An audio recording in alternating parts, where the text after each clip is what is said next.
இப்போ ஜெனரலா வந்துட்டு 2025 பட்ஜெட் வந்து நிர்மலா சீதாராமன் தாக்கல் பண்ணும்போது எந்த விதமான எதிர்பார்ப்புகள் வந்து இந்த இடத்துல இருக்கும்னு நினைக்கிறேன். ஏன்னா நீங்க ஒவ்வொரு பட்ஜெட்டையும் நீங்க விமர்சனம் பண்றீங்க.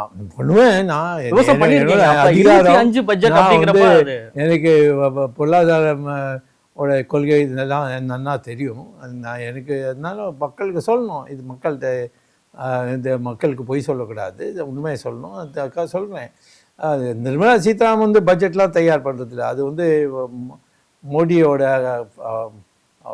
ஆஃபீஸர்ஸ் இருக்காளே அவரோட கமிட்டியில் அவள் தான் பண்ணுறான். சார், அப்போ ஒரு இந்தியாவுடைய ஒரு நிதியமைச்சர் பதவிக்கு வந்துட்டு இவர்கள் இருந்தால் இது சரியா இருக்கும் அப்படின்னு சொல்லி சுவாமியினுடைய பார்வையில எதா இருக்கும்?